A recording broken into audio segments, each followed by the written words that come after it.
Oke, bismillahirrahmanirrahim. Assalamualaikum warahmatullahi wabarakatuh ya. Hari ini kembali kita bertemu, kalau kemarin kita ketemu untuk mata kuliah ekonometrika, hari ini kita bertemu kembali untuk mata kuliah ekonomi kelembagaan, dan hari ini kita juga masuk kuliah ke-7, ya, dan materi kita hari ini terkait dengan ekonomi kelembagaan dan pertumbuhan ekonomi. Ya, jadi kalau di di buku Ekonomi Kelembagaan Prof. Eranius Dika, materi saya hari ini ada di bab 10 dan bab 11. Jadi nanti bagi mahasiswa yang ingin memperdalam lagi apa yang saya sampaikan, silahkan nanti membaca buku Prof. Eranius Dika di bab ke-10 dan ke-11 ya. Eh, saya izin share screen terlebih dahulu. Oke, jadi ini adalah materi kita hari ini terkait dengan ekonomi kelembagaan, pertumbuhan ekonomi, dan strategi pembangunan ekonomi. Jadi hari ini sebetulnya materi kita lebih banyak melihat bagaimana peran dari ekonomi kelembagaan itu terhadap berjalannya kinerja makroekonomi. Gitu ya. Jadi terhadap kinerja pembangunan ekonomi ya. Jadi sebetulnya dasar teorinya ada di ekonomi makro, tetapi nanti akan kita masukkan bagaimana ekonomi kelembagaan itu membantu gitu supaya pertumbuhan ekonomi dan pembangunan ekonomi itu terjadi ya. Sehingga materinya saya bagi menjadi 2 bagian besar, yang bagian pertama adalah ekonomi kelembagaan dan pertumbuhan ekonomi, lalu yang kedua nanti adalah ekonomi kelembagaan dan strategi pembangunan ekonomi.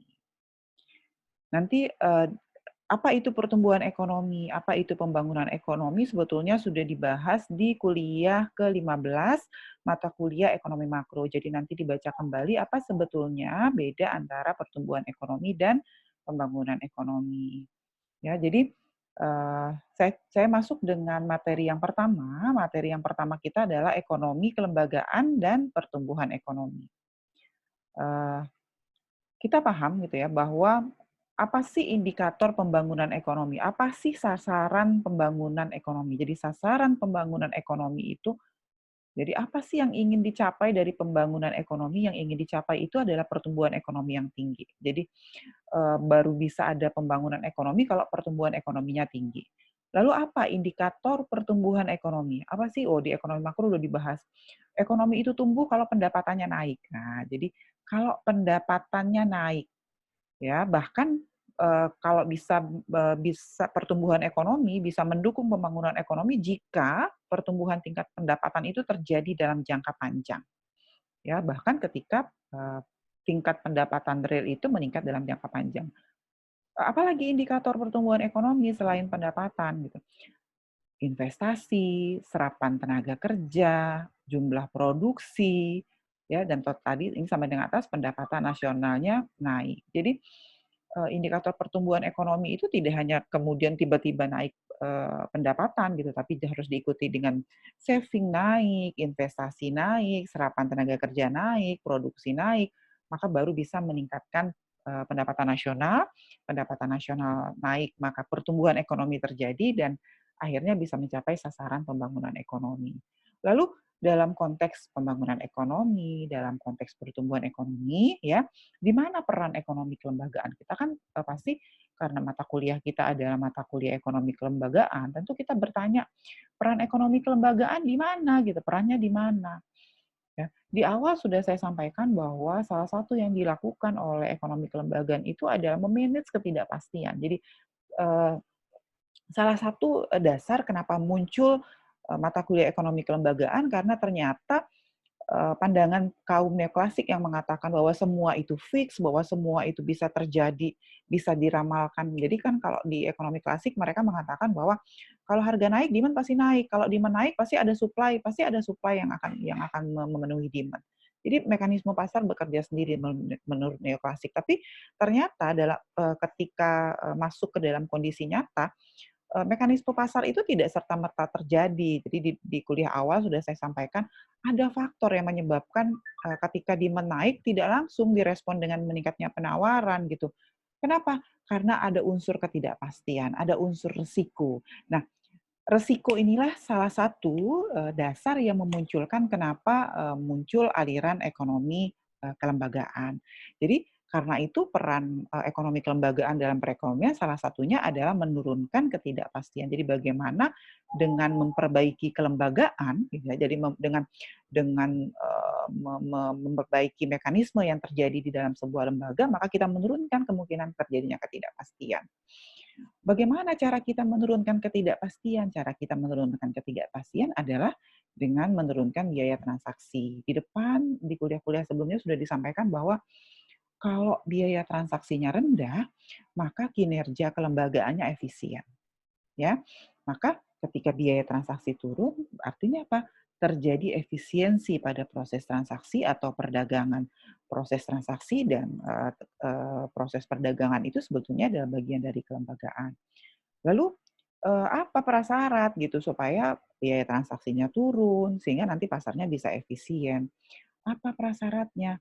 Prasyaratnya kondisi pasarnya harus terbuka dan terintegrasi. Ya, eee, di kuliah kedua ketika kita bicara tentang biaya transaksi, sudah disampaikan bahwa kenapa biaya transaksi itu bisa tinggi, karena di dalamnya ada, perilaku opportunistik, kemudian ada perilaku untuk, mengambil keuntungan, mencuri-curi kesempatan, kemudian ada bounded rationality. Bounded rationality itu terjadi ketika kita mengambil keputusan, tetapi dengan informasi yang tidak lengkap. Nah, efisiensi baru bisa terjadi, artinya efisiensi baru bisa terjadi ketika pertama, tidak terjadi bounded rationality. Artinya ketika kita mengambil keputusan ekonomi, ya, ketika kita mengambil keputusan ekonomi kita dapat informasi yang lengkap. Kedua, efisiensi kelembagaan baru bisa terjadi ketika tidak ada perilaku oportunistik. Ya, bagaimana supaya perilaku oportunistik tidak terjadi? Bagaimana supaya tidak terjadi bounded rationality? Caranya adalah pasarnya terbuka dan terintegrasi. Artinya, semua orang yang ada di pasar, semua orang yang ada dalam kegiatan ekonomi itu mendapat informasi secara lengkap karena pasarnya terbuka dan terintegrasi satu sama lain. Ya, jadi cara untuk dalam konteks pembangunan ekonomi, cara untuk bisa meningkatkan efisiensi kegiatan pembangunan itu adalah dengan membuka pasar, jadi pasarnya terbuka dan terintegrasi. Kalau pasarnya terbuka dan terintegrasi, maka biaya transaksinya turun dan akibatnya, terjadi peningkatan efisiensi dari transaksi dan maka kelembagaannya menjadi baik, pertumbuhan ekonominya menjadi meningkat. Sampai sini ada yang ingin ditanyakan, silahkan.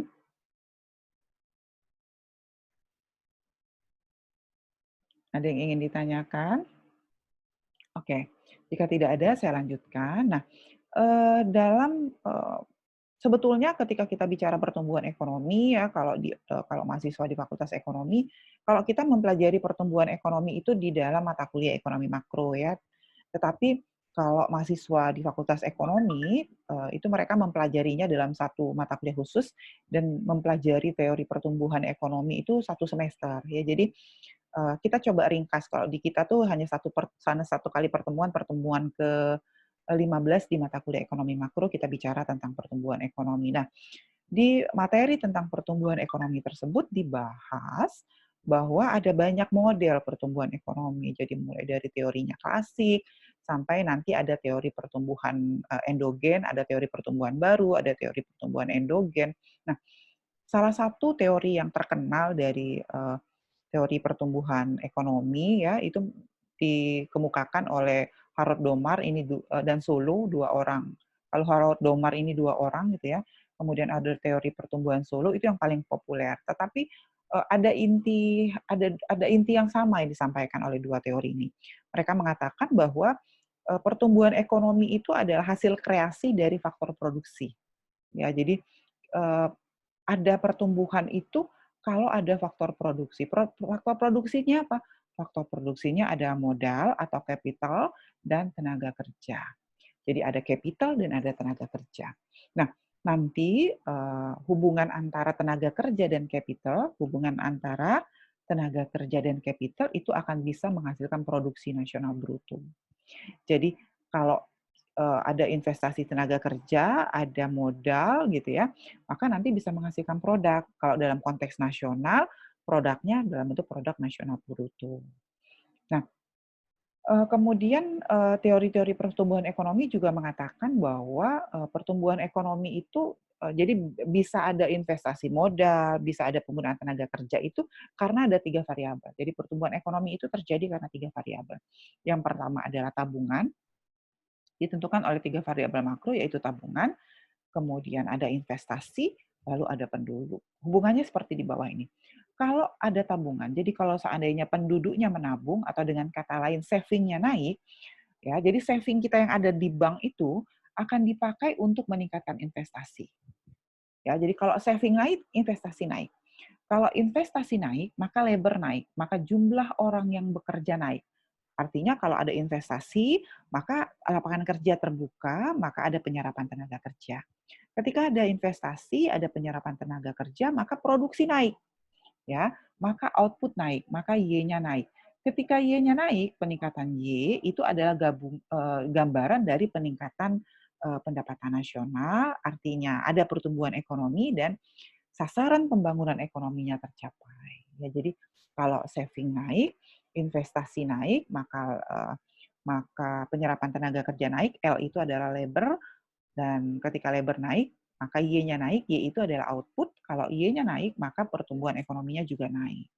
Ya, maka R-nya naik. R itu gambaran untuk pertumbuhan ekonomi. R-nya naik. Ya. Nah, bagaimana pertumbuhan ekonomi antara negara berkembang dengan negara maju? Negara maju, ya, kalau sekarang ini sebetulnya hampir semua negara maju itu adalah negara-negara kapitalis. Apa sih kelebihan negara maju? Negara maju ini mereka punya peningkatan output itu memang menjadi sumber pertumbuhan ekonomi. Jadi output itu Y-nya, produksi naik itu adalah dasar dari peningkatan pertumbuhan ekonomi. Dan karena mereka adalah negara kapitalis, rata-rata negara kapitalis adalah penganut teorinya neoklasik gitu ya, dan mereka mengandung apa ya, memahami bahwa pertumbuhan ekonomi itu terjadi karena adanya penggunaan faktor produksi tadi, labor dan capital. Nah, tapi bagaimana dengan negara berkembang ya? Tadi saya sampaikan untuk negara maju, saya sampaikan labor dan capital itu baru bisa bergerak, baru bisa berjalan jika ada saving. Karena saving itulah yang mendorong penggunaan investasi dan investasi tadi yang akan menggunakan faktor produksi. Tetapi bagaimana dengan negara berkembang? Nah, kondisinya agak berbeda dengan negara berkembang. Sebetulnya paham pikiran kapitalis itu juga sudah masuk ke negara berkembang. Artinya mereka akan mencoba menggunakan kapital itu kan memupuk modal sebanyak-banyaknya dengan menggunakan faktor sumber daya yang ada ya. Kuliah minggu lalu saya sudah sampaikan. Negara berkembang itu mengatakan apa persoalannya gitu. Persoalannya adalah di negara berkembang keinginan atau kemampuan masyarakat untuk menabung itu masih rendah. Bahkan pada beberapa negara berkembang itu adanya kelangkaan menabung. Artinya apa? Tadi kan kita pahami bahwa kalau saving naik, investasi naik gitu. Maka ketika savingnya rendah, artinya investasinya juga lambat. Ya, jadi ketika savingnya rendah, investasinya lambat, sementara negara berkembang tetap harus bertumbuh gitu ya, tetap harus melakukan pembangunan ekonomi. Maka apa yang harus dilakukan oleh negara berkembang dalam konteks tabungannya rendah, investasi berjalan lambat, maka yang dilakukan oleh negara berkembang untuk menutupi investasi adalah yang pertama adalah mengundang investor asing. Jadi mengundang investor asing untuk masuk ke dalam negara berkembang, kemudian menginvestasikan sahamnya, sehingga nanti bisa meng-create tenaga kerja, menghasilkan produk, meningkatkan pendapatan, dan akhirnya bisa mendorong pertumbuhan ekonomi. Jika opsi investor asing ini atau penanaman modal asing ya, PMA itu adalah penanaman modal asing tidak bisa dipilih, maka mereka bisa minta bantuan luar negeri dalam bentuk utang luar negeri. Jadi itu adalah opsi-opsi yang sering kali dipakai oleh negara berkembang ketika mereka akan mendorong terjadinya pertumbuhan ekonomi melalui penciptaan peningkatan pendapatan. Ya, jadi terkadang bahkan untuk negara-negara tertentu dua opsi ini bisa berjalan bersamaan. Kalau di kita gitu misalnya di Indonesia kita mengundang investasi asing, kemudian juga kita meminjam bantuan dari luar negeri ya untuk mendorong pembangunan. Tujuannya apa? Tujuannya supaya nanti bisa menciptakan lapangan kerja bisa meningkatkan produksi, lalu meningkatkan pendapatan dan akhirnya mendorong pertumbuhan ekonomi seperti itu. Ya, ada yang mau ditanyakan sampai sini? Silakan.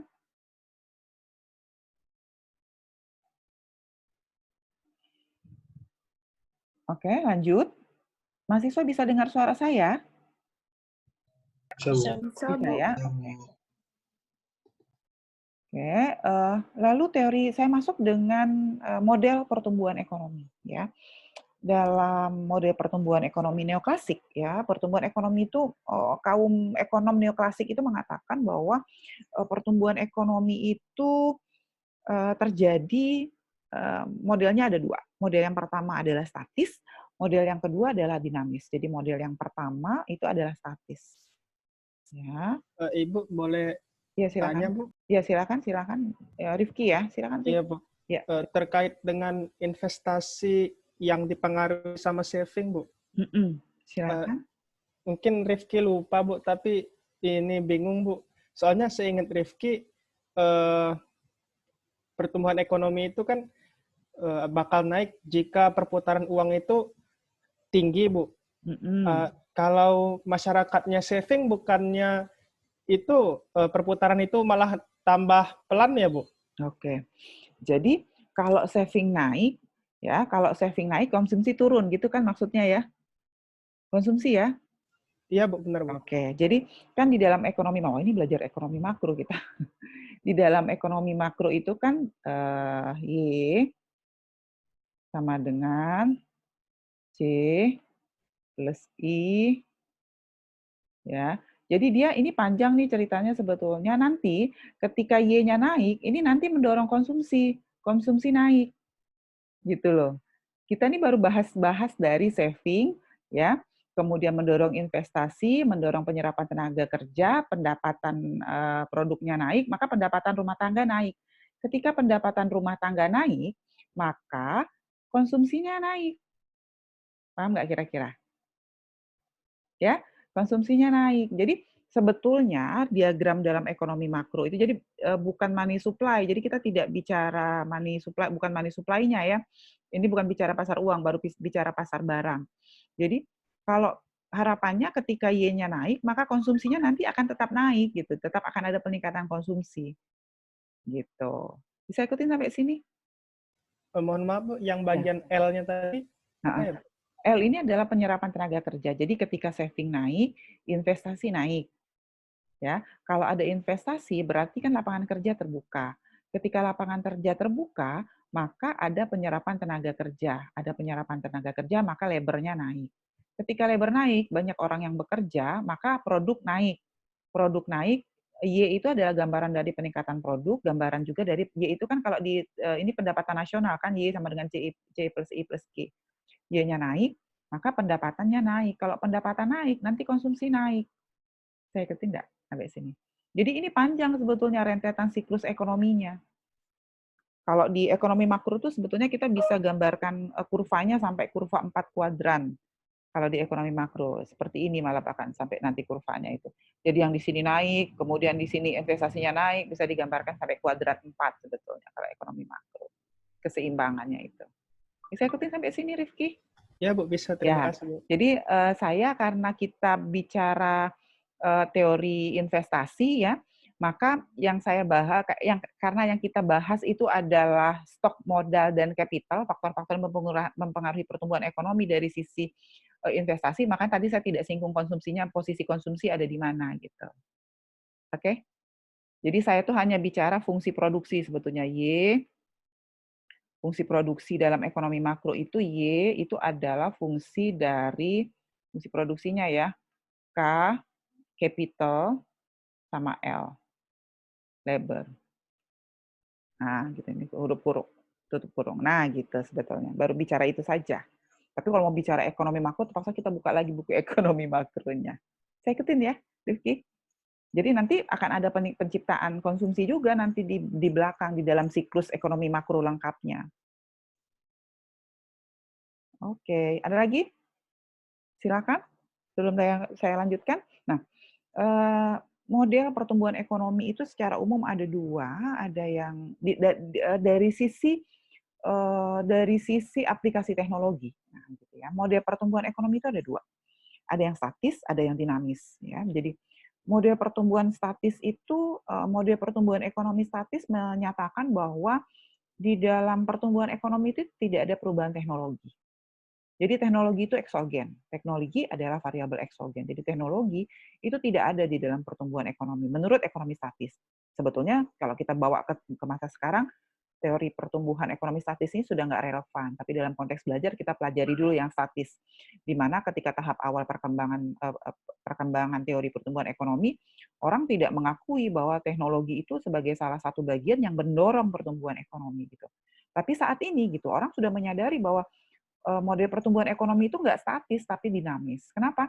Semua ekonom mengakui bahwa perubahan teknologi adalah variabel endogen di dalam pertumbuhan ekonomi. Ya, jadi perubahan teknologi itu keniscayaan pasti gitu dan dorongan pertumbuhan ekonomi itu terjadi karena adanya perubahan teknologi. Teorinya namanya kalau awalnya kita hanya sebut growth theory, teori pertumbuhan gitu ya. Kalau sekarang namanya teori pertumbuhan baru. Jadi di dalam teori pertumbuhan baru atau new growth theory itu mengatakan bahwa pertumbuhan ekonomi itu salah satunya didorong tidak hanya oleh labor dan kapital, tetapi juga oleh perubahan teknologi. Bisa ikutin sampai sini? Jadi kalau dia statis, tidak mengakui bahwa pertumbuhan ekonomi itu disebabkan oleh perubahan teknologi, dan ini sebetulnya sudah tidak relevan teori pertumbuhan ekonomi statis untuk kondisi sekarang, dan yang kita pakai adalah teori pertumbuhan baru, di mana pertumbuhan ekonomi itu dianggap sebagai bagian dari pertumbuhan ekonomi. Perubahan teknologi dipandang sebagai bagian dari pertumbuhan ekonomi. Kita lihat yang pertama dulu, tapi dalam konteks belajar, kita belajar dari yang awal ya. Model pertumbuhan statis. Saya yakin sudah banyak yang lihat, semua sudah ambil mata kuliah ekonomi produksi ya, saya yakin. Sudah ambil belum ekonomi produksi? Belum, Bu. Belum, Bu. Belum ya? Oh, sekarang Belum. semester berapa? 4, Bu. Oh, semester 4. Ekonomi produksi semester berapa ya? Ekonomi makro. Di ekonomi mikro juga ada ini di teori produksi sebetulnya, kurva ini. Kurva ini namanya kurva kemungkinan produksi. Ya, jadi kurva ini namanya kurva kemungkinan produksi. Dan dipelajarinya kalau di ekonomi mikro itu dipelajari di bagian mengenai produksi. Kalau di ekonomi produksi itu akan dipelajari utuh lengkap gitu ya. Teori ini, kurva ini menjelaskan bagaimana barang X dan Y diproduksi oleh negara, ya. Jadi X dan Y ini ada 2 barang, makanya dia disebut kurva kemungkinan produksi. Barang yang diproduksi oleh negara tersebut adalah barang X dan barang Y. Nah, di sepanjang kurva, ini adalah kurva kemungkinan produksi. Jadi barang X dan Y itu kombinasinya ada di sepanjang kurva B. Ya, di yang kurva B. Kalau seandainya dia ada di titik B, ini adalah efisien. Kenapa dia efisien? Karena di titik tersebut berarti dia udah menggunakan semua sumber daya. Ini batas penggunaan sumber dayanya tuh di sini. Tapi kalau nanti negara tersebut berproduksi di A, ya negaranya berproduksi di A, maka ada sumber daya yang tidak terbatas karena sebetulnya ketersediaan sumber dayanya ada di sini. Ya. Jadi kalau di titik B, maka X yang dihasilkan di titik B itu, nah ini ya, kalau saya tarik garisnya, di titik B itu kita bisa menghasilkan barang barang X sebesar X1, barang Y-nya sebesar misalnya Y1 gitu ya. Jadi di sini batas produksinya. Semua input atau semua sumber daya sudah digunakan. Tapi kalau di titik A, ya, kalau dia berproduksi di titik A, maka ada sumber daya yang tidak terpakai. Karena batasnya sampai sini. Artinya apa? Kalau kita berada di titik A, ekonomi kita tuh tidak efisien karena ada faktor produksi yang tidak digunakan secara maksimal. Jadi ini adalah teori pertumbuhan klasik. Nah, karena teori pertumbuhan klasik itu tidak mengakui adanya pertumbuhan teknologi, maka sumber dayanya tuh nggak bisa geser ke sini gitu loh. Tapi nanti dengan teori pertumbuhan dinamis, teknologi itu akan mendorong adanya peningkatan sumber daya. Jadi misalnya teknologi tentang perbenihan, itu bisa meningkatkan jumlah produksi padi, ya, teknologi tentang pemupukan, teknologi irigasi, itu bisa meningkatkan sumber daya air, bisa meningkatkan sumber daya pupuk, sehingga nanti kurva produksinya naik ke atas. Nah, ini pergeseran dari sini ke sini itu nanti terjadi karena perubahan teknologi. Nah, tapi model pertumbuhan statis tidak mengakui ada teknologi sehingga sumber dayanya stagnan di sini aja. Gitu. Oke. Lalu, ini kelembagaan, salah ketik ya. Lalu peran ekonomi kelembagaan, dalam teori pertumbuhan klasik ini di mana sih gitu ya? Karena ini, mungkin mahasiswa bertanya, "Ini Bu Desi ini jelasin ekonomi makro, apa jelasin ekonomi kelembagaan, kalau ekonomi kelembagaannya di mana?" Gitu ya. Nah, sekarang setelah kita pahami teori pertumbuhan klasik, kita lihat, di mana sih peran ekonomi kelembagaannya gitu ya. Oke, sekarang kita lihat, eee kaum ekonom statis, pertumbuhan, statis mengatakan tadi saya sampaikan bahwa, sumber dayanya terbatas, sumber daya nggak bisa diapa-apain lagi. Paling yang bisa kita lakukan adalah melakukan produksi di bawah sumber daya yang tersedia, tapi itu tentu saja tidak efisien, ya. Maka yang harus kita lakukan, yang dilakukan itu biasanya adalah melakukan produksi sampai dengan batas efisiensi sebuah negara. Jadi kalau misalnya di sini tersedia sumber daya, produksi di sini aja gitu ya. Kalau ini adalah negara A, kalau ini adalah kurva kemungkinan produksi negara A, ya, maka nanti negara B juga akan punya kurva kemungkinan produksi. Negara C juga ada kurva kemungkinan produksi, kan gitu ya. Maka biasanya karena dia teori pertumbuhannya statis, tentu saja mereka tidak akan fokus memproduksi hanya barang X dua-duanya X dan Y. Biasanya teori pertumbuhan statis, mereka akan fokus hanya memproduksi barang Y saja atau barang X saja, ya, supaya terjadi perdagangan antar negara. Maka teori pertumbuhan statis itu biasanya akan memunculkan spesialisasi di dalam sebuah negara. Adanya spesialisasi. Spesialisasi itu maksudnya apa? Spesialisasi itu maksudnya kalau konteks negara dia hanya akan fokus menghasilkan produk yang memang paling efisien. Ya, tujuan spesialisasi itu apa? Menciptakan kelembagaan yang efisien. Nah, di sini fungsinya. Jadi, ketika ada spesialisasi, maka ekonomi kelembagaan akan mendorong spesialisasi itu terbentuk dalam sebuah kelembagaan yang efisien. Apa indikator efisiensi? Selalu ditanya, indikator efisiensinya apa gitu? Untuk proses spesialisasi tadi.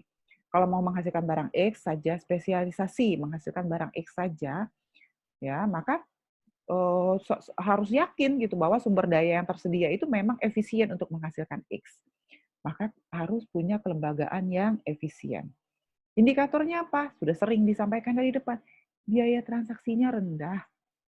Kalau biaya transaksinya rendah, maka lembaganya efisien. Nah, dalam konteks ekonomi, metodenya bagaimana? Apa metode yang bisa dilakukan gitu? Di mana peran kelembagaan pertama? Kelembagaan itu adalah menciptakan regulasi. Bikin peraturan, regulasi itu artinya peraturan, membuat regulasi yang menjamin kepastian pelaku ekonomi dalam melakukan transaksi.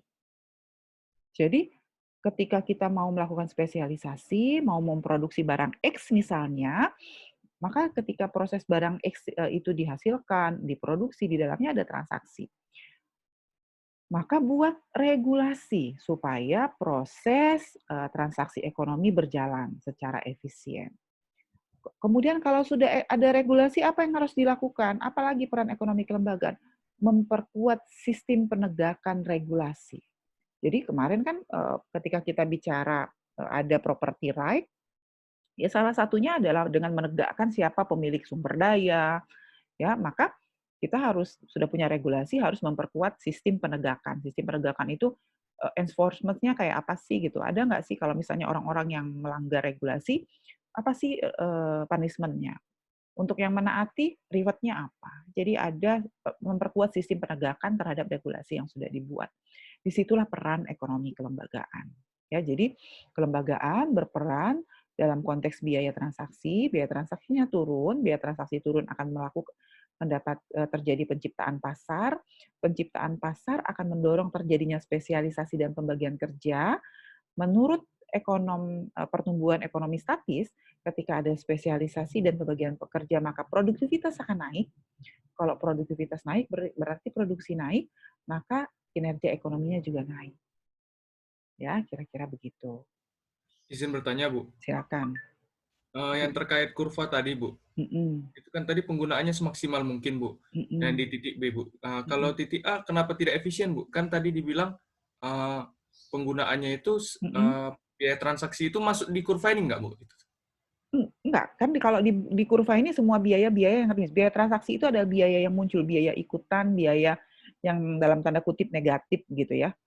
Bisa Berarti biaya transaksi tidak masuk di dalam kurva ini ya, Bu? Iya, kalau di sini hanya biaya produksi, harga gitu.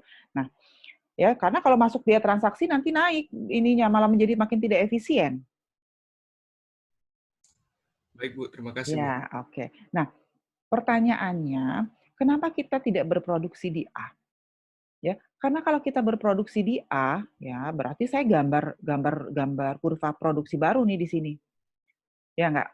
Artinya apa? Kalau sumber dayanya sampai sini, kita cuma berproduksi sampai sini, berarti ada sumber daya yang nggak terpakai sebesar yang saya arsir ini.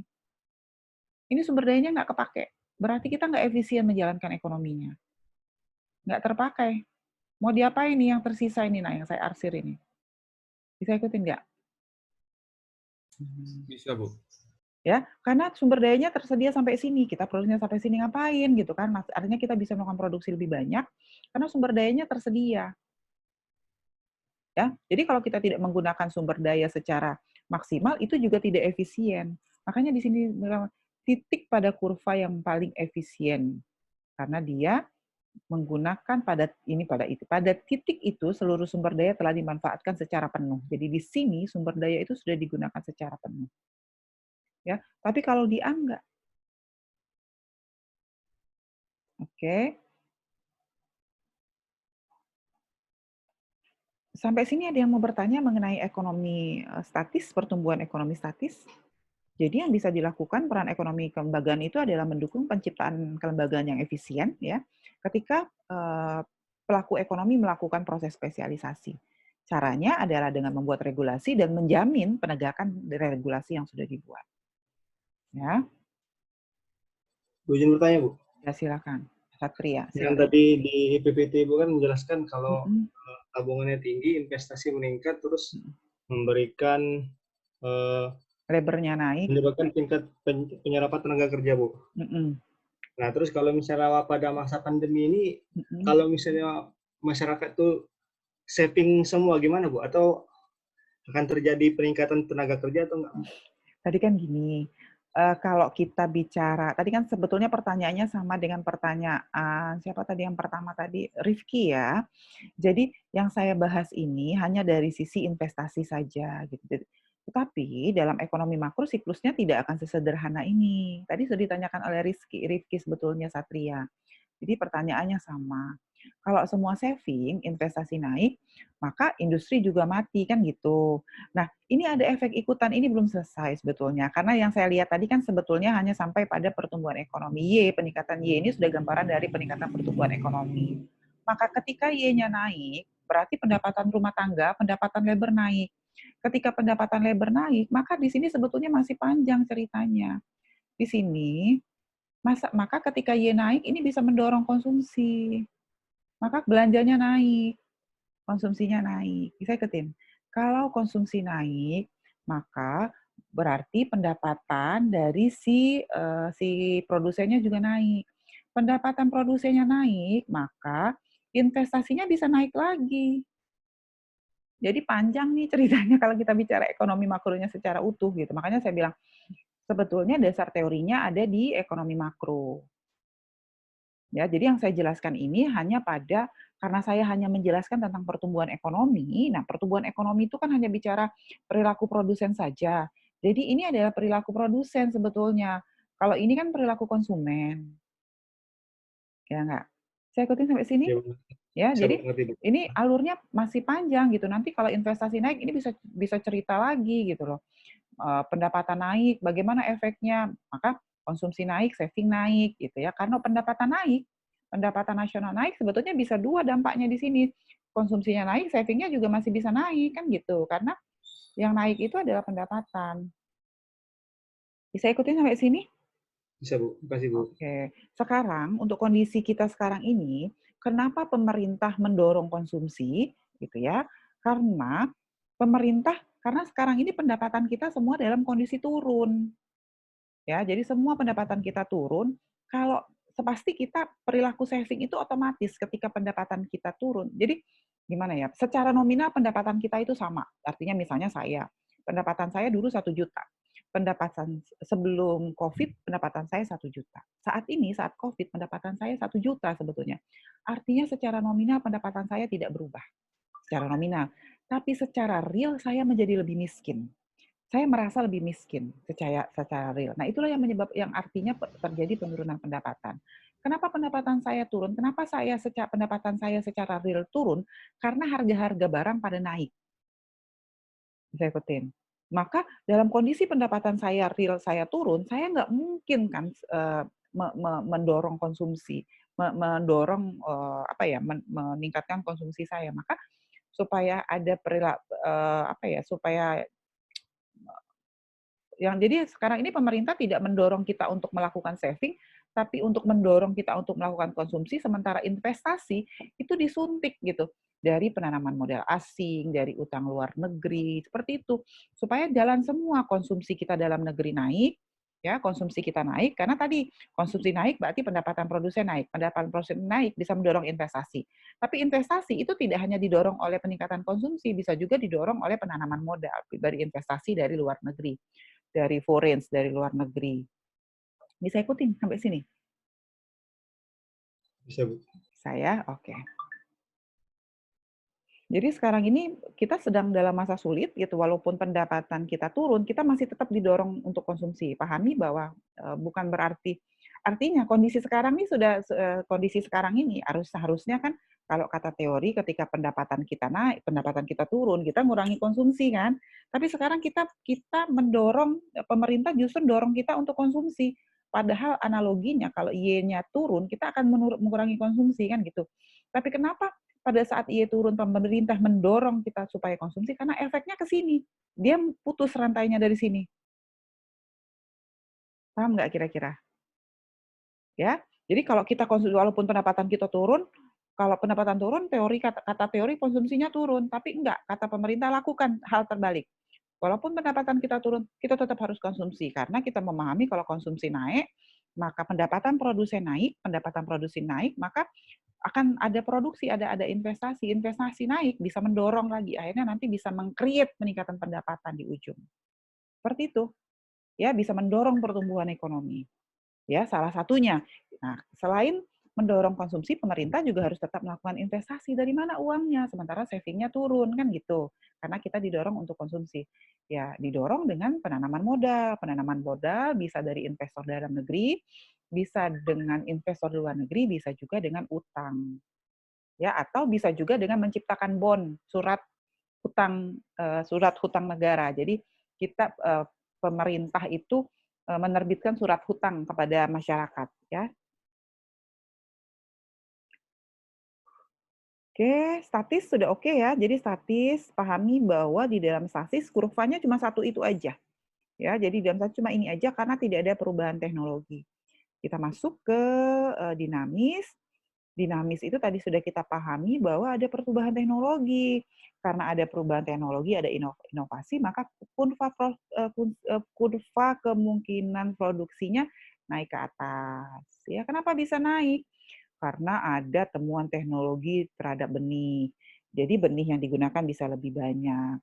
Karena ada penggunaan traktor di padi sehingga menjadi lebih efisien. Nah, teorinya tidak hanya teori pertumbuhan, muncullah yang disebut dengan teori pertumbuhan baru, New Growth Theory. Mereka mengatakan, teori pertumbuhan baru mengatakan bahwa teknologi itu adalah variabel endogen yang sejajar dengan tenaga kerja dan modal kapital. Jadi kalau teori pertumbuhan statis mengatakan bahwa fungsi produksi itu hanya tenaga kerja dan modal, Tetapi teori pertumbuhan baru mengatakan bahwa fungsi produksi itu komponennya tenaga kerja, modal, dan teknologi. Lalu bagaimana metode peningkatan pertumbuhan ekonomi menurut New Growth Theory? Mereka mengatakan bahwa karena tadi kan ada kemungkinan untuk menaikkan kurva kemungkinan produksi, maka bisa menambah jumlah sumber daya dalam ekonomi. Ya, yang kedua sumber dayanya bisa naik. Yang pertama, yang kedua kita bisa meningkatkan produktivitas sumber dayanya sehingga bisa lebih efisien. Kalau yang menambah sumber daya namanya pertumbuhan ekstensif, ya. Kalau kita meningkatkan produktivitas sumber daya, namanya tipe pertumbuhan intensif. Bisa ikutin sampai sini? Oke. Apa manfaat penggunaan teknologi? Pertama, peningkatan teknologi itu bisa membuat ekonominya jadi lebih efisiensi. Proses produksi dan konsumsi naik, ya. Masyarakat akan, ini nomor satu ini sama, memproduksi dan mengkonsumsi lebih banyak dari sebelumnya. Ini sama nih ya, redundant ya. Kita hapus saja. Redundant. Ini dihapus. Oke. Nah, ya jadi dua, konsumsi dan produksi naik ketika ada efisiensi teknologi, penggunaan teknologi. Bagaimana caranya agar teknologinya naik? Nah, itu dulu ya. Kita ngomongin artinya ahli ekonom-ekonom yang menganut teori pertumbuhan baru mengakui bahwa teknologi itu bisa meningkatkan pertumbuhan ekonomi gitu.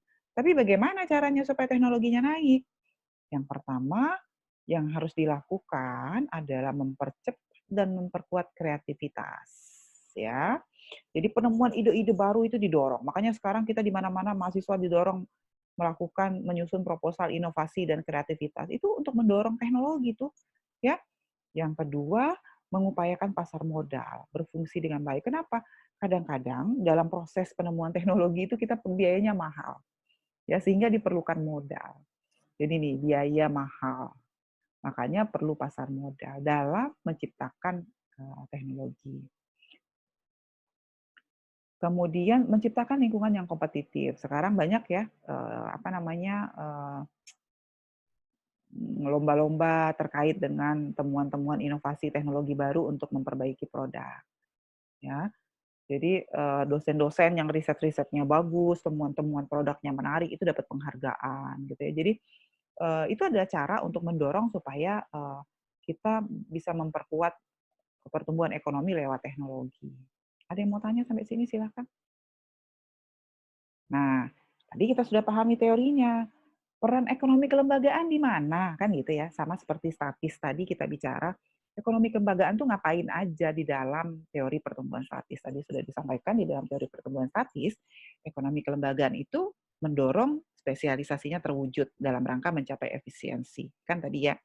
Nah, kalau di ekonomi dinamis, ngapain peran ekonomi kelembagaan? Peran kelembagaan itu adalah mengubah perilaku organisasinya.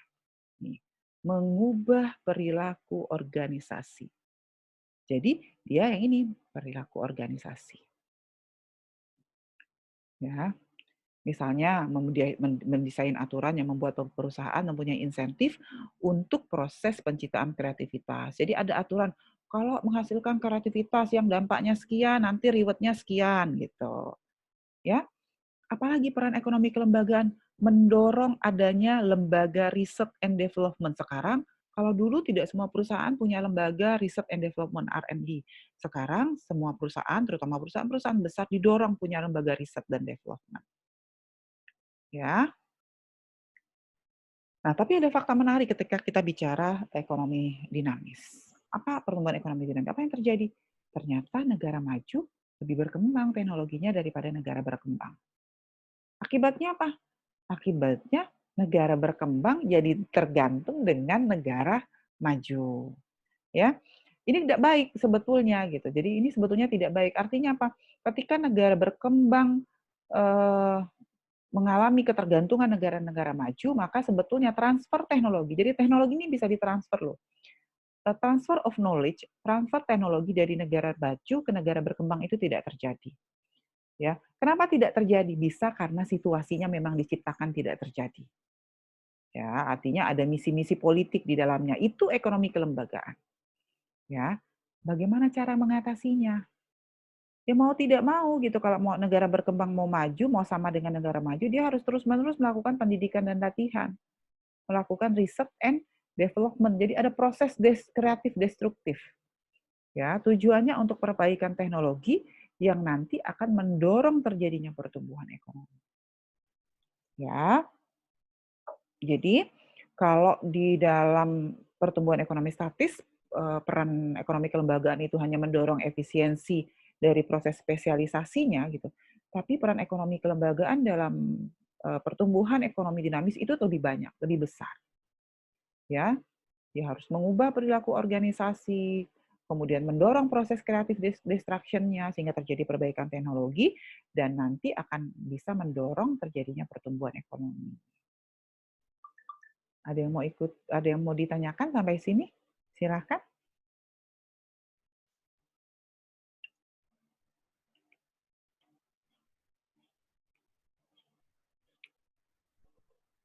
Nah, ketika kita bicara teori pertumbuhan, maka tentu saja kita akan melibatkan banyak pihak ya ketika kita mau mendorong pertumbuhan ekonomi.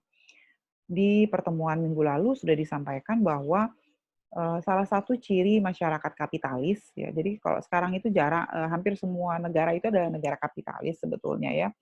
Dan teori ekonomi itu berkembang dari orang-orang kapitalis, makanya rata-rata teori ekonomi itu bunyinya bunyi kapitalis gitu ya. Ciri masyarakat kapitalis seperti yang disampaikan di kuliah minggu lalu, sumber daya itu dialokasikan kepada swasta atau pribadi. Atau artinya sumber daya itu yang awalnya misalnya hak kepemilikannya adalah kepemilikan negara, yang awalnya adalah hak kepemilikannya adalah kepemilikan bersama atau common right, itu berubah menjadi private right. Itu ciri masyarakat kapitalis. Ya, kayak di kita misalnya lahan-lahan negara itu diserahkan kepada pihak-pihak swasta untuk dikelola menjadi kebun kelapa sawit. Artinya dalam konteks tersebut ya pemerintah sudah melakukan perubahan hak atas tanah yang awalnya state right, ya, jadi milik negara menjadi private right, milik swasta atau pribadi.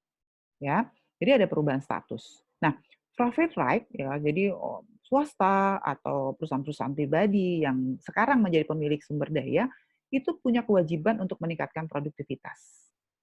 Ya, dia harus meningkatkan produktivitas. Jadi di dalam kelas, walaupun pada kenyataannya minggu lalu saya sampaikan peningkatan produktivitas yang digaung-gaungkan oleh kaum kapitalis ini tidak berjalan mulus gitu ya. Maka ketika mereka ingin meningkatkan produktivitas, apa yang harus mereka lakukan? Korporatif ya. Jadi korporasi, kerjasama, kooperatif ini dia harus melakukan kerjasama. Jadi nggak bisa sendiri. Ya. Ketika perusahaan-perusahaan yang punya private rights ini melakukan kerjasama, maka ada 3 teori dalam menjalankan organisasi, ada 3 teori yang akan mereka pakai. Teori hak kepemilikan, minggu lalu sudah saya sampaikan, teori agensi, teori kontrak. Teori agensi ini jadi bagaimana mereka melakukan kontrak ya dengan antara satu pihak dengan pihak lain, dan teori biaya transaksi yang dipakai. 3 teori ini sudah kita bahas semua ya di pertemuan sebelumnya, dari teori hak kepemilikan yang akan digunakan, teori agensi, jadi bagaimana mereka membuat kesepakatan antara satu pihak dengan pihak lain, kemudian ada teori biaya transaksi. Ya, perusahaan sebagai kombinasi dari 3 elemen. Nah, dalam mengaplikasikan 3 teori itu maka ada 3 elemen sebetulnya. Yang pertama ada pasar internal. Ada pasar internal yang akan melakukan pertukaran. Ya, elemen pertukaran merujuk pada motivasi pekerja dalam struktur insentif. Yang kedua ada mekanisme komando atau perintah. Elemen perintah menyebabkan perusahaan seperti dapat menggantikan pasar. Ada mekanisme kebiasaan atau custom, di mana elemen kebiasaan ini melihat perusahaan semacam suku kecil dengan peran sosial yang saling menutup dan melekat dalam pembagian kerja. Proses inilah yang kemudian menumbuhkan apa yang disebut dengan budaya korporasi. Jadi dalam mekanisme pasar, dalam perintah, dalam kebiasaan itu mereka menjalin kerjasama kooperatif korporasi dengan dengan unit-unit kerja lain ya dengan menerapkan 3 teori hak kepemilikan, agensi, dan biaya transaksi. Kemudian tata kelola perusahaan dan restrukturisasi beberapa mekanisme untuk mengontrol manajemen yang terdapat dalam tata kelola korporasi tadi. Pertama adalah model komisaris ya. Model komisaris itu adalah pemegang saham memilih komisaris bertindak mewakili kepentingan mereka dan badan ini sebaliknya memonitor manajemen puncak dan meratifikasi keputusan penting. Yang kedua bisa menggunakan dalam konteks korporasi model perjuangan perwakilan atau proxy fight model. Jika kinerja anggota komisaris cukup buruk, maka pemegang saham dapat menggantikannya jadi perjuangan perwakilan. Yang kedua, model pemegang saham besar, ya. Pemegang saham kecil memiliki sedikit insentif untuk memonitor manajemen dan atau meluncurkan model perjuangan perwakilan. Yang kelima ada model pengambil alihan paksa, ya, yaitu pengambil alihan paksa pada prinsipnya merupakan mekanisme yang jauh lebih kuat untuk mendisiplinkan manajemen. Dan yang terakhir adalah model struktur keuangan, model disiplin lain yang penting bagi manajer adalah adanya insentif yang diberikan melalui struktur keuangan korporasi, khususnya pilihan perusahaan dalam melakukan hutang. Jadi ada beberapa model-model yang dipakai ketika sebuah pelaku usaha atau seorang pelaku usaha melakukan korporasi. Saya masuk dengan bagian yang kedua dari materi hari ini mengenai ekonomi kelembagaan dan strategi pembangunan ekonomi. Jadi seperti sudah disampaikan di awal tadi saya sampaikan bahwa ekonomi kelembagaan itu pada level makro tugasnya adalah menyiapkan dasar produksi, pertukaran, distribusi dari berbagai macam aspek. Setiap negara perlu menyiapkan berbagai macam strategi pembangunan ekonomi sebagai dasar penyusunan kelembagaan ekonominya. Strategi pembangunan ekonomi akan berimplikasi pada kesepakatan kelembagaan pada level mikro. Strategi pembangunan ekonomi merupakan kunci untuk menentukan kebijakan-kebijakan ekonomi, dan selanjutnya akan dijelaskan mengenai beberapa strategi pembangunan ekonomi dan pengaruhnya terhadap kelembagaan ekonomi. Nah, sudah pernah mendengar belum keunggulan komparatif dan keunggulan kompetitif? Waktu siapa nih? Riandra Apriansah. Riandra Apriansah. Riandra ada di kelas nggak? Riandra Apriansah. Oke, saya taruh di waiting room dulu ya. Intan? Apakah sudah pernah mendengar kata keunggulan komparatif dan keunggulan kompetitif selama ini? Sekarang semester 4 ya, berarti udah 2 tahun kuliah. Sudah pernah dengar kata keunggulan komparatif dan keunggulan kompetitif? Ini akan diulang-ulang terus sampai mahasiswa itu sosek itu selesai kuliah sebetulnya. Harus tahu apa itu keunggulan komparatif, apa itu keunggulan kompetitif. Silakan. Ayo, Tiara. Kayaknya belum sih, Bu. Belum pernah dengar selama ini? Oke, kalau begitu apakah ada yang sudah pernah mendengar keunggulan komparatif dan keunggulan kompetitif?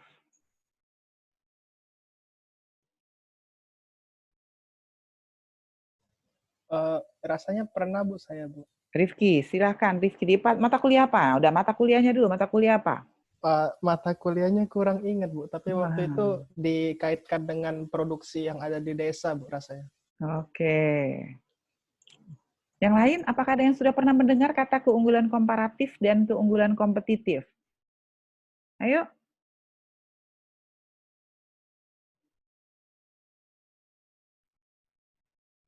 Nggak ada yang pernah mendengar satu kelas ini, 27 orang. Cuma Rifki yang pernah mendengar. Ayo, yang lain nggak pernah mendengar? Ada. Sedih dosennya. Ayo.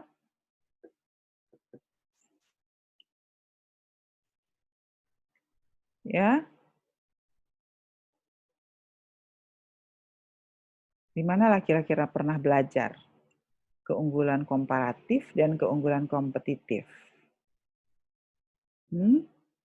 Ini hanya mengulang saja karena teorinya udah dipelajari nih. Gimana? Kalau ekonomi internasional sudah dapat belum?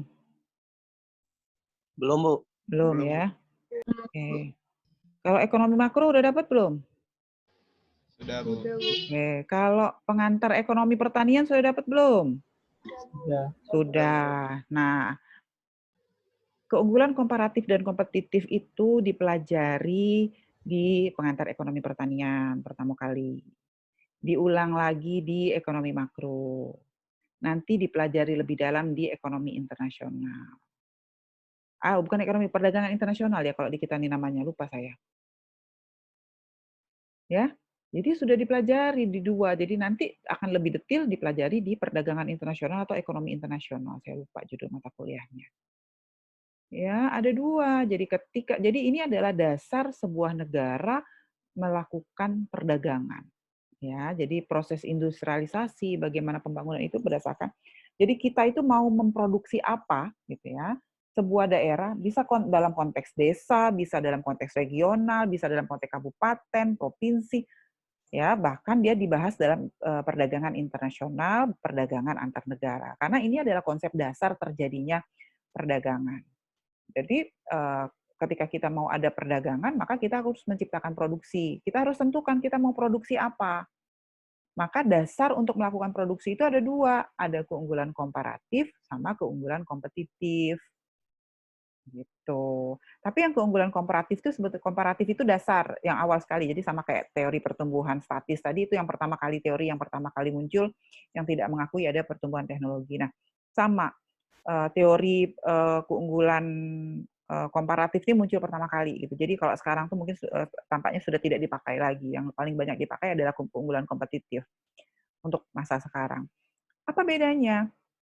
Ya, kalau keunggulan komparatif, suatu negara, suatu wilayah, suatu desa, suatu kabupaten, suatu provinsi akan menghasilkan barang ya yang memang faktor produksinya relatif banyak tersedia di negara itu.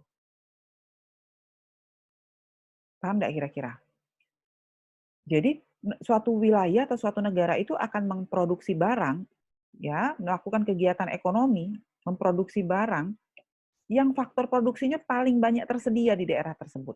Itu namanya keunggulan komparatif. Jadi basic untuk melakukan produksi itu hanya faktor produksi. Kalau faktor produksi banyak, oke silahkan lakukan produksi. Ya. Nah, persoalannya dalam perkembangan teorinya, ternyata keunggulan komparatif ini punya kelemahan gitu. Nanti itu sudah dibahas di ekonomi mikro, kuliah berapa ya? Ke-11 atau ke-12 rasanya perdagangan internasional. Nah, persoalannya ketika teori ini kan sudah lama nih teori keunggulan komparatif ini muncul, pada dalam perkembangannya ternyata ada negara gitu ya, ketika ada negara yang kuat semua gitu tadi. Kalau negara maju, dia sumber produksinya kuat semua, faktor produksinya banyak. Jadi akhirnya semua barang dihasilkan oleh negara maju. Negara berkembang tinggal nunggu aja, yo impor lagi. Akibatnya apa? Teori keunggulan komparatif ini mengakibatkan ada negara maju, ada negara yang berkembang. Ada negara yang superpower, ada negara yang menjadi tidak punya power. Kenapa tidak punya power? Karena semua produksinya disuplai dari negara yang superpower tadi, yang memproduksi semua barang, yang punya banyak sumber daya. Bisa ikuti nggak sampai sini? Nah, jadi teori komparatif ini kemudian menjadi runtuh gitu karena akhirnya bahkan di beberapa kasus tertentu di beberapa negara pengaplikasian teori keunggulan komparatif itu mengakibatkan negara-negara tertentu itu mengalami penjajahan. Nah, itulah yang ya, jadi malah akhirnya terjadi penjajahan negara itu, dijajah gitu karena dia sangat tergantung dengan negara majunya. Nah, makanya teori keunggulan komparatif ini akhirnya dimunculkanlah teori keunggulan kompetitif. Teori keunggulan kompetitif itu tidak hanya melihat dari sisi ketersediaan sumber daya, tapi juga jadi tidak hanya melihat dari sisi input, kan sumber daya itu input, tapi juga dari sisi kekuatan output. Atau kita sering menyebutnya dengan daya saing. Jadi ketika dia punya dari sisi inputnya tersedia, dari sisi outputnya oke, maka produk tersebut punya daya saing. Jadi sebuah negara akan menghasilkan produk yang memang punya daya saing, ya.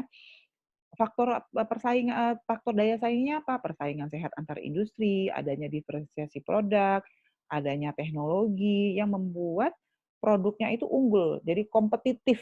Nah, jadi kalau orang bicara, "Kompetitif nggak produknya?" Itu berarti dari sisi inputnya unggul, dari sisi outputnya juga unggul.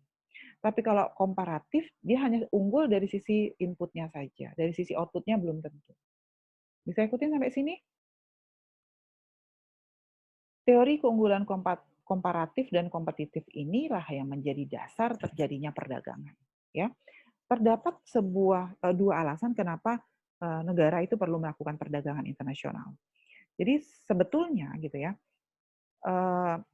perdagangan itu adalah sebuah keniscayaan untuk sebuah negara. Kecuali negara Bhutan. Mungkin kalau pernah dengar negara Bhutan itu baru tahun 2020 kemarin membuka perdagangannya dengan negara luar, itu juga hanya dengan Israel, ya. Jadi semuanya mereka suplai dari dalam negeri. Tapi bagi negara lain, perdagangan dengan antar negara itu adalah sebuah keniscayaan. Kenapa? Karena ada produk-produk tertentu yang memang tidak bisa diproduksi oleh satu negara. Ekspor negara berkembang kebanyakan terbentuk dari produk primer dengan ciri elastisitas permintaan rendah dan sering mengalami gejolak harga. Sebaliknya dengan ciri permintaan tinggi dan harga yang lebih stabil yang dihasilkan oleh negara maju. Negara maju bisa maju jadi akibat tingkat teknologi dan sumber daya yang lebih baik, sehingga bisa menghasilkan produk yang lebih efisien dan kompetitif, serta relatif lebih mampu menembus pasar negara berkembang. Jadi itu alasannya. Jadi negara berkembang biasanya menghasilkan produk primer, sementara negara maju punya teknologi dan bisa menghasilkan barang jadi. Nah, makanya untuk saat sekarang ini adalah sebuah keniscayaan gitu perdagangan antar negara, walaupun setiap negara juga harus hati-hati ketika bicara tentang ekspor dan impor. Kenapa? Karena kalau terlalu banyak impor maka nanti terjadi defisit neraca pembayaran. Ya, tapi kalau banyak ekspor sekarang kita pertanian sedang bagus nih ya. Katanya seperti tahun 1997, krisis 97-98, saat ini pertanian mengulang sejarah gitu dengan memberikan kontribusi besar terhadap pertumbuhan ekonomi, karena untuk sektor lain itu turun ekspornya, pertanian justru ekspornya meningkat. Nah, dalam konteks ekspor dan impor, maka kebijakan pembangunan itu bisa ada dua pilihan. Kebijakan pembangunan yang berorientasi keluar atau ekspor promotion, jadi serangkaian kebijakan yang mendorong perdagangan bebas untuk mengekspor faktor produksi, tetapi juga ada kebijakan berorientasi ke dalam atau impor ini, mohon maaf, ini impor substitution ya. Impor substitution.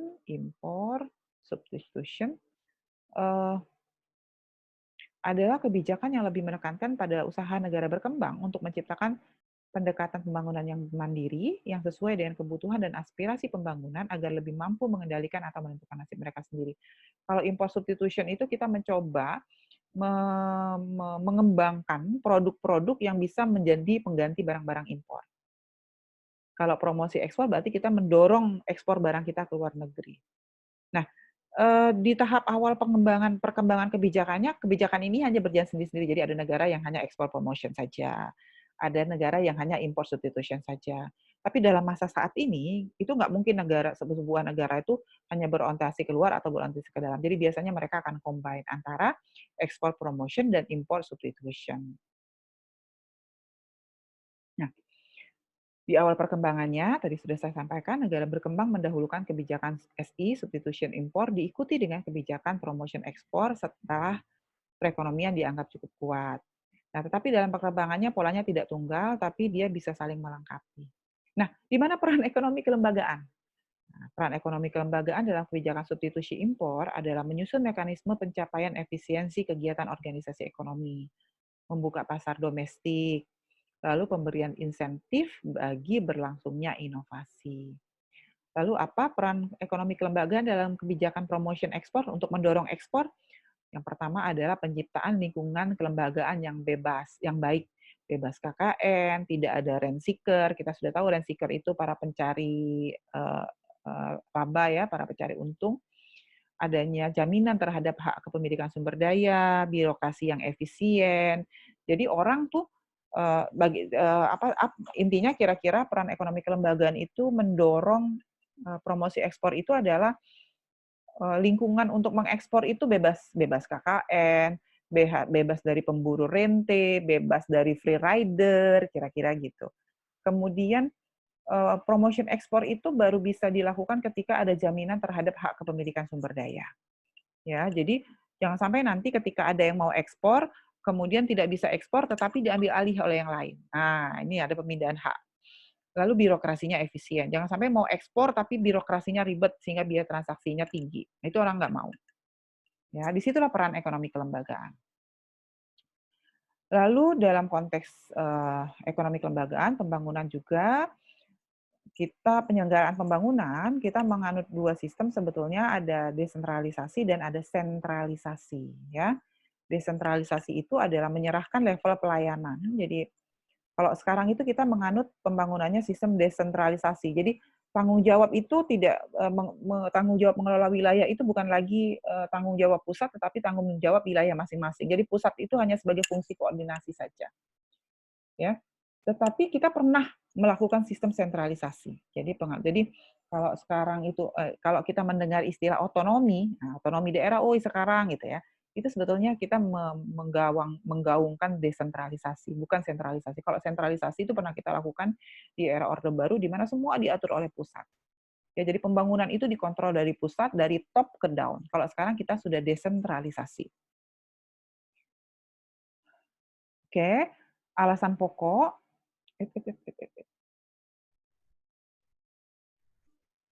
Ini salah tempat kayaknya ya. Alasan pokok kenapa perlu mendorong kebijakan promosi ekspor ya. Jadi kenapa sih promosi ekspor perlu didorong? Pilihan negara berkembang untuk memperkuat posisi eksternal.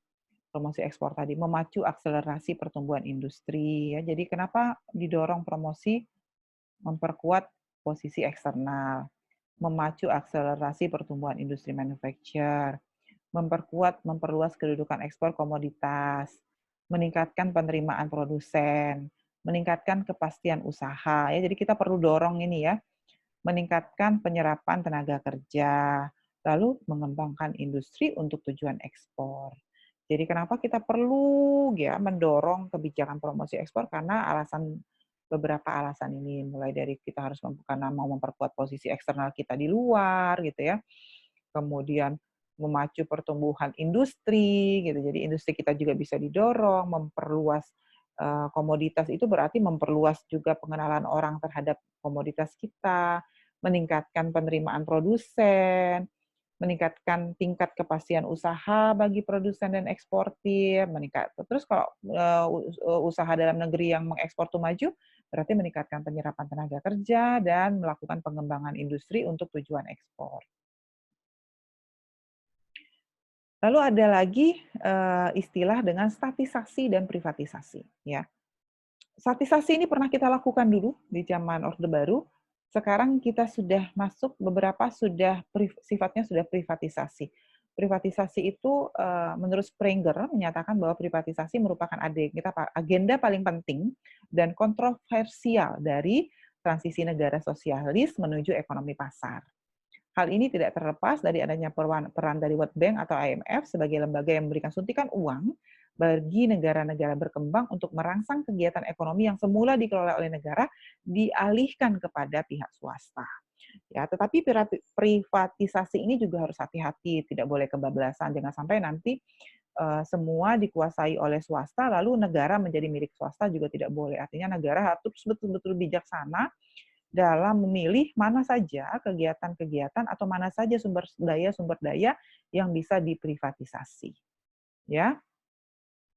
Terdapat 5 tujuan dari proses privatisasi di suatu negara, di antaranya privatisasi sebagai instrumen untuk meningkatkan pendapatan negara. Jadi harapannya kalau ada beberapa sumber daya itu diberikan hak kepemilikannya kepada swasta atau pribadi, maka bisa meningkatkan pendapatan.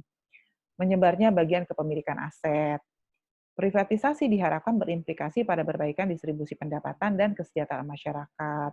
mengurangi masalah yang timbul dalam pembayaran di sektor publik, dan mengatasi kinerja yang buruk pada perusahaan nasional. Ya, jadi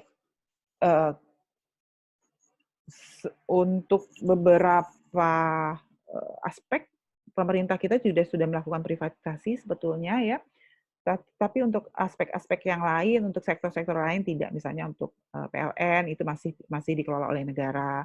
Kemudian PDAM ada dikelola oleh negara. Kemudian minyak dan gas bumi masih dikelola oleh negara. Jadi tidak semua diprivatisasi. Bagaimana contohnya yang sudah diprivatisasi yang mana? Indosat itu sudah diprivatisasi. Kemudian Telkomsel itu sebetulnya perusahaan negara yang sekarang sudah diprivatisasi. Privatisasi adalah pengalihan kepemilikan dari milik umum menjadi milik pribadi dan juga bisa dari kepemilikan pemerintah menjadi milik swasta. Punya dampak positif privatisasi, ya. Privatisasi menunjukkan sebuah lembaga atau perusahaan bisa lebih profesional, mengurangi beban pemerintah dan juga membuka kepercayaan publik. Tetapi punya dampak negatif. Apa dampak negatifnya? Jika sebuah negara melakukan privatisasi secara terus-menerus, maka akan mengurangi pendapatan negara yang bisa nanti mengarah kepada kebangkrutan. Nah, ada statisasi dan privatisasi. Tadi ada rekomendasi yang bisa disarankan kepada pemerintah kalau mau melakukan privatisasi dalam jangka pendek, dalam jangka menengah, dan dalam jangka panjang. Dalam jangka pendek, pemerintah harus menyediakan informasi dan transparansi yang luas dalam proses privatisasi, sehingga setiap pelaku ekonomi memiliki kesempatan yang sama.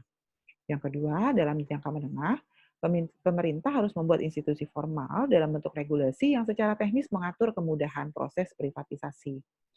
Yang ketiga, dalam jangka panjang, pemerintah harus menyusun strategi ekonomi nasional untuk memperbaiki struktur pasar yang masih oligopolis. Ya,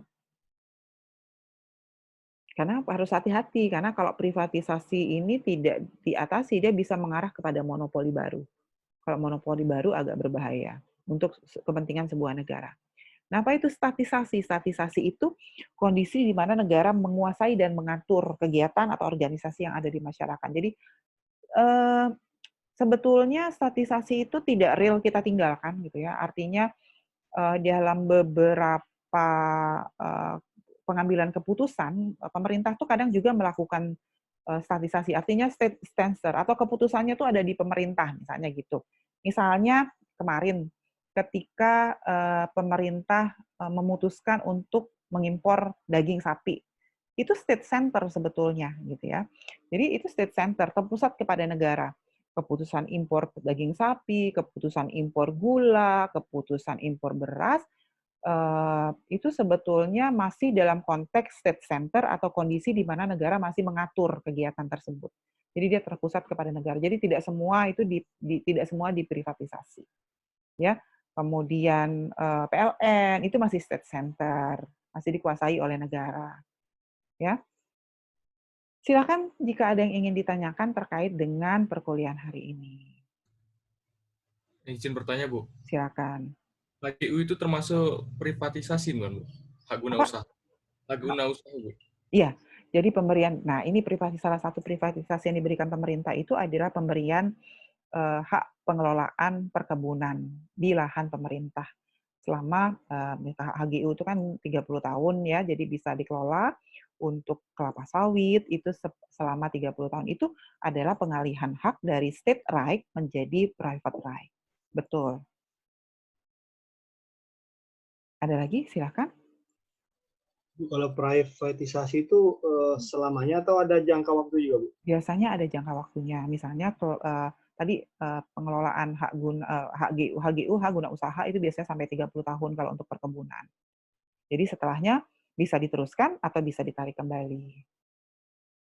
Kalau kayak Indosat itu, Bu, yang waktu itu yang waktu zaman Bu Megawati itu, itu berarti dikasih kontrak. Kalau itu udah dijual. Kalau Indosat itu kepemilikan sahamnya berapa persen ya? Saya terakhir sudah tidak ngikutin lagi gitu, tapi beberapa persen kepemilikan saham Indosat itu sudah diberikan kepada pihak lain gitu, diprivatisasi istilahnya.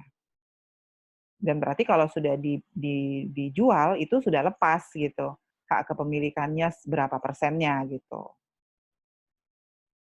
Ya, tetapi beda dengan Freeport. Kalau Freeport awalnya di penguasaan kita kurang dari 50%, sekarang penguasaan kita state right-nya sudah lebih dari 50%, justru kembali ke negara. Bisa ikutin? Artinya tergantung pada kebijakan. Artinya kita bisa beli sebetulnya, bisa dilakukan negosiasi. Gini ya, kalau kita menjual sesuatu kan itu sebetulnya sudah putus haknya kan gitu ya. Tetapi kan proses jual beli masih bisa bisa berbalik kembali. Artinya kita bisa membeli kembali kalau seandainya yang memilih hak itu mau menjualnya kembali ke kita. Jadi itu yang terjadi di Freeport. Ya, bisa ikutin? Bisa, Bu. Terima kasih, Bu. Ya. Ada lagi silakan. Yang lain nggak ingin bertanya ini?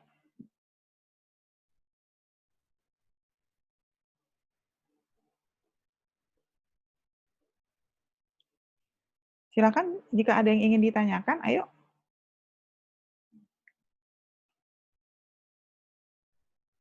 Coba diaktifkan dulu kameranya semua, silakan. Ada di kelas nggak nih kira-kira nih?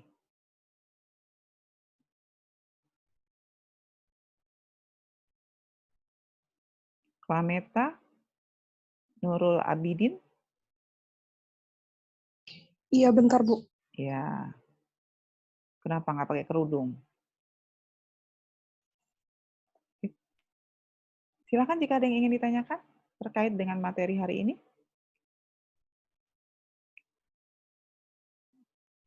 Oke, kalau ada, ayo Nurul, mau tanya Nurul, Yuni,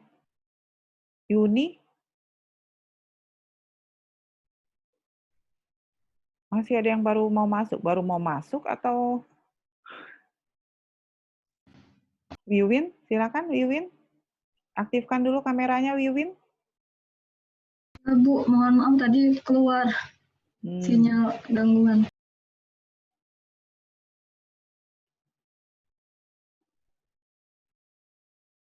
Renanda, silakan Renanda, ada yang mau ditanyakan Renanda? Belum, Bu. Kalau ada yang mau tanya, saya yang tanya nih. Kalau nggak ada yang mau bertanya. Kalau pertumbuhan ekonomi statis, nah, itu cirinya apa sih kalau pertumbuhan ekonomi statis? Anzulena Putri Tiranika. Silakan, Anzulena. Pertumbuhan ekonomi statis itu cirinya apa sih?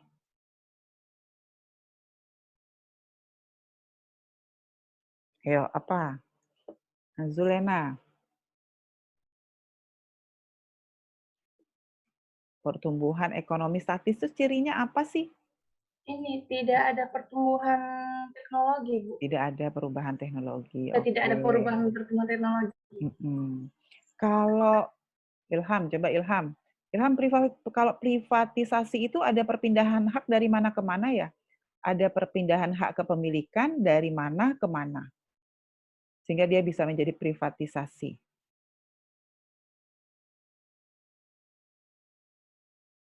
Silakan.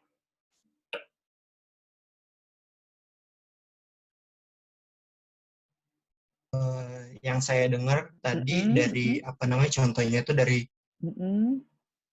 pihak pemerintah ke yang pihak swasta, Bu. Pemerintah kepada swasta atau dari hak kepemilikan pemerintah state right ya, ke hak kepemilikan swasta atau pribadi private right ya. Oke. Kalau keuntungan komparatif itu dasar pemikirannya, jadi produk itu diproduksi berdasarkan apa sih? Coba siapa nih? Grace, coba Grace. Grace, kalau komparatif itu produksinya berdasarkan apa ya? Grace. Dari input atau output? Keunggulan komparatif itu. Keunggulan dari sisi input atau output kita tuh melakukan produksi? Input, Bu. Input. Oke, Grace.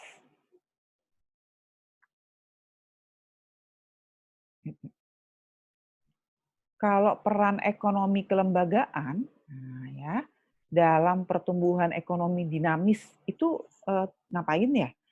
Farah, coba Farah, peran ekonomi kelembagaan dalam pertumbuhan ekonomi dinamis itu apa sih? Merubah apa tadi? Ayo Farah, Farah kok menghilang? Farah?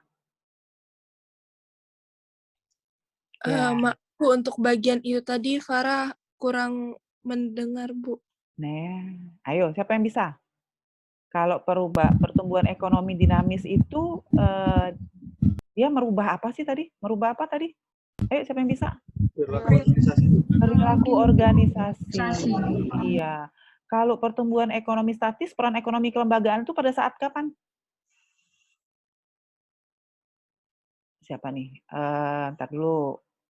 Intan, coba Intan. Ayo Intan. Peran ekonomi kelembagaan dalam pertumbuhan ekonomi statis itu ngapain ya? Ayo. Intan.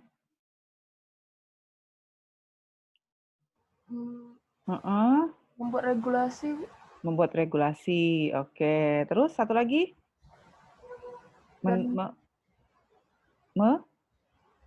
Melakukan penegakan, ya? Ya enggak? Dia berperan pada saat proses spesialisasi, supaya proses spesialisasinya itu berjalan. Karena di statis itu dia spesialisasi, ya.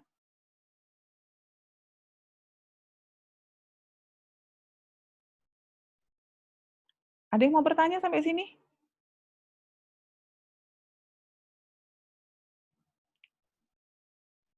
Kalau indikator pertumbuhan ekonomi itu apa sih?